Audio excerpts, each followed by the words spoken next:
How's it going, lads? Marshall here. Welcome back to another review on the channel. Hope you guys are having a great Saturday today.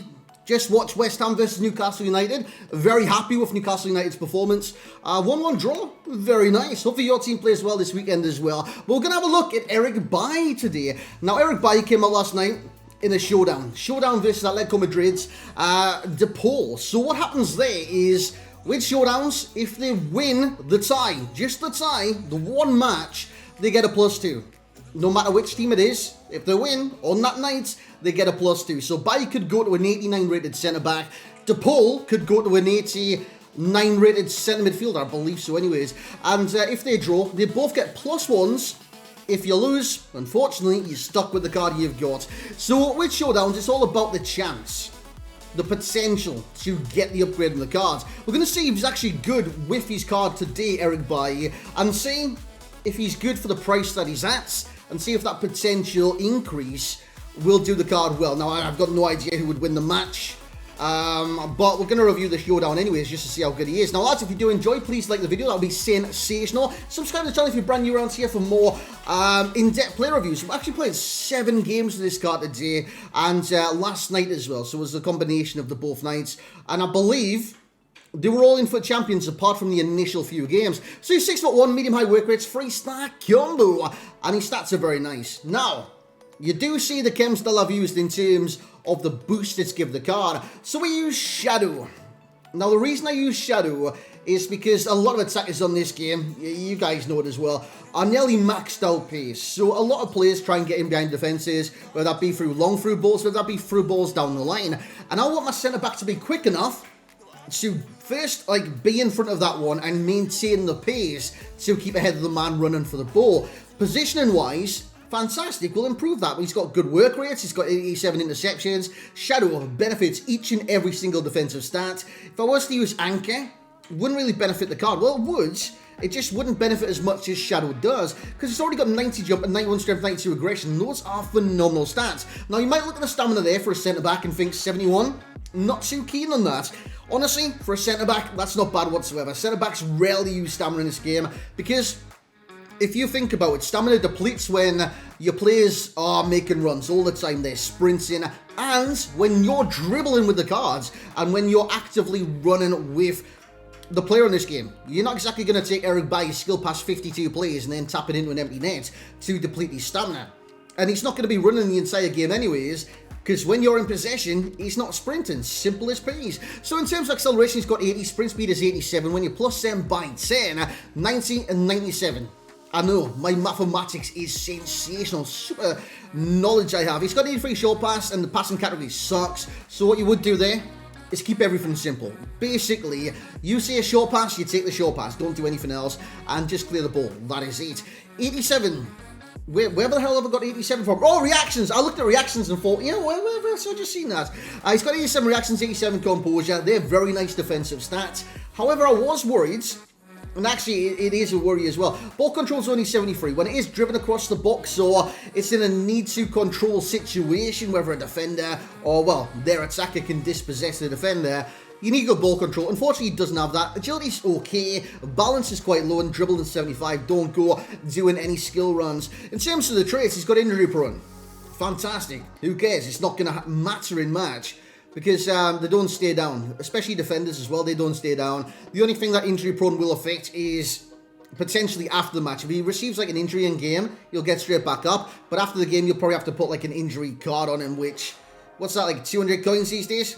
I have no idea. Well, lads, we're going to jump in the gameplay now, see how he does perform. And like I did say, 7 games played already, and I believe he's going to stay in my team. So here we go then, lads, into the gameplay. I'm actually excited to show you the gameplay for Eric Bailly today. Now, with defenders, I say this each and every single review as well, there's not too many clips, because defenders, you do this. You intercept the ball, you basically win back possession, you pass it off, and then the team does the rest. So when it does come to defensive highlights, you don't see too many long gameplay videos when it does come to defensive reviews.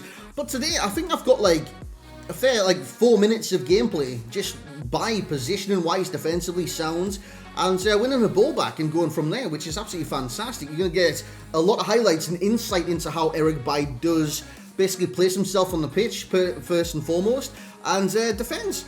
he puts his body on the line. I like that about the card, man. He sees a chance to block. He's straight in there like swimwear, man. He's putting his body on the line to block this shot. We have it there. He's straight there.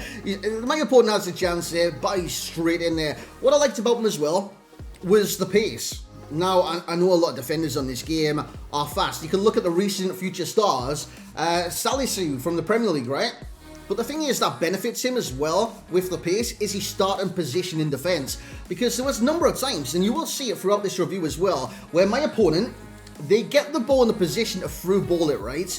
Well, they through balled it to their striker. And sometimes it was Mbappe, sometimes it was other strikers. His starting position is key. Because he starts in a position, I'm going to see if a through ball comes in anytime soon. He starts in a position where he could cover the run. Look at that, you see that? He's already on the run. He's already covering the runner. That wasn't even me. That was literally AI. And that is his interception stat coming in, probably defensive awareness as well. And of course, once he does get into that starting position to basically cover the through ball, he's got the pace as well to get in front of that man and maintain the pace in front of the man as well. He was very good when it did come down to that. And that's probably the main thing I liked about Eric Bailly was his overall, well, you can't say defensive knowledge because it's a video game character, but his AI intelligence almost, like cover these through balls. Look, you see that? Dude, it was second to none, man. I've had many centre-backs on this game that don't do that. And sometimes when that happens, they're already out of position, man, and it's GG's. They can have a cutback, they can have a tap in, they probably chip the goalkeeper the way this game is right now. But look at this, man. Every single time, his starting position allows him to get in front of his man, and then the pace helps him as well. So that is the key thing I wanted to show you in the gameplay, because I was very impressed by that, very impressed. What I'm not impressed about, his first touch. I didn't like it. I didn't like it. Sometimes the ball was like driven across the box, and he'd take a first touch, and it could literally go anywhere. Literally anywhere. It never seemed to be in control, and sometimes as a defender, actually the majority of times, if they do that and it comes across the box, similar to that, right? If Eric Bailly was there and got in the way, it would have bounced off him. It wouldn't have been in control. And that can affect you massively as a centre-back and a defensive player, because if they've got strikers sniffing around, or any attacking players for that matter, you unfortunately, it's going to go to them most likely, because you know how FIFA works, it just gravitates towards their attackers, and sometimes it can be comical. Lads, let's get into that summary. So there we have it then, lads. That was Eric Bailly in full flow, and like I did see, I really like these covering runs, and basically his defensive prowess. I don't believe that's the word to basically sum it up. Honestly, his defensive position and AI intelligence, artificial intelligence, basically, for a defender, like, to know where he is at all times and position himself perfectly, I don't have a word for that, but that is exactly what he does. And of course, he's got the pace to maintain and catch up with these defenders. The pace to initially set off to get in front of his man, and the position helps that as well. And then the pace to keep going and keep in front of his man. This is a team we used this morning, by the way, for the few games. Alexis Sanchez in there, Chucky Lozano. If you want to see their reviews, please let me know as well. I don't know if I'll do DePaul, by the way, boys, but make sure you do let me know. Now, I do want to take you to kind of some centre-backs that you're actually going to compare and contrast, right? And the main one a lot of you guys will compare him to is one that I still believe is available. He's literally right there. He's one of the highest centre-backs in my club. And it's Rafa Varane. A lot of people will say, hey, do I do this one or do Rafa Varane? Varane is the better centre-back. There's no doubts in my mind, or even the stats. You can see them right below me right now. Varane's on the right-hand side, Bailly's on the left-hand side. There's no doubt in my mind, or the stats, that Varane is the superior centre-back. But when you look at the prices of these two, there's a massive difference right there. If you can, this is the triangle you want to try and get, right? Because Bailly, Varane, last night, I believe I used them as a centre-back partnership. Insane. The thing is, Bailly doesn't even need that partnership Varane to be good and stand out in the teams.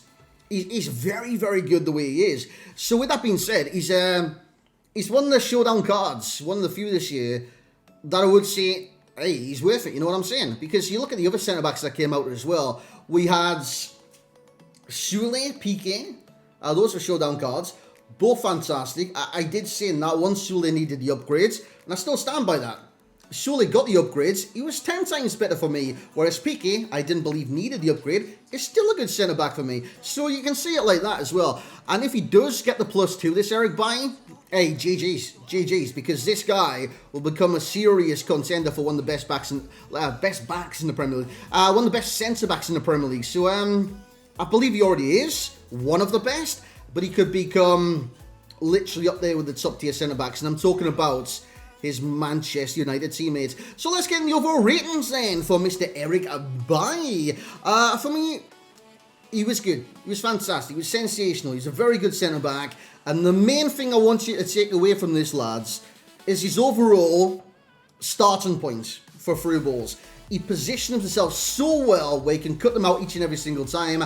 That's a joy, because there's not many centre-backs on this game know how to position themselves to do that. So it was very, very impressive from the card, and I showcased that many times during the review of the gameplay. I don't know why I'm talking like that, but yeah, let's just try it. In 3, 2, 1, kabam! That's the rating noise, or whatever it is. The large number is the overall rating. That's a 9.2 for myself. He's a very good centre-back. He's in a top-tier league, the Premier League, of course. You've always got the main leagues on FIFA, right? The Prem, Liga, Bundesliga, Serie A, La Liga. You've always got those 5 main divisions. And he's in one of them. So happy it is. He's in the one that normally gives you the Premier League tax and shoves a massive amount of coins on the card. But these showdowns, I think like they're priced evenly, right? So the other card will be priced similar to this one. Did you hear that inhale? I nearly choked on it. The overall price of this card is 185 minimum or 195 maximum. And I believe, roughly with the fodder right now, it's about 190. Not bad for a top-tier Premier League centre-back. The overall rating, like I did say, 9.2 for myself. The enjoyment, 8.2. He does everything efficiently, and I like that. So that's why he's getting 8.2. And the value for coins, I definitely see the value there. And especially if he gets the upgrades. And again, these showdown cards are all about the potential of the cards. And that is why the price is high with quite a few showdowns, because you're also looking at the potential upgrades. And I believe, right now, the way this card is, he's good enough to suit into your teams, fit into your teams, whatever you want to say. And with the upgrades, he's definitely value in my eyes. Lads, that's going to be it for the review of Eric Bailly's showdown card. If you guys have enjoyed it, please leave a like on the video. Hope you guys have a great day today. Most likely we'll have another review out tonight, but let me know who you do want to see featured on the channel. By the way, Fatal, I'll start recording that tomorrow. We'll get those last 3 episodes out ASAP as well. It's just, yeah, life's been weird recently, man, so I've been trying to get a grip, not of myself, because that sounds dodgy, but literally a grip on my mental health. Yeah, I think I can say it like that. But thank you very much for watching, lads. If you have enjoyed, please leave a like, drop a subscription. Notification bell's always nice to press. I mean, it makes a funny noise when you press it. Oh, I should say that, like, rope people into pressing the button that doesn't make a noise by saying it makes a noise. I think that's original. Hey, it does a backflip when you press it as well. So lads, thank you very much for watching. Hope you have a great day today. We'll catch you in the next one.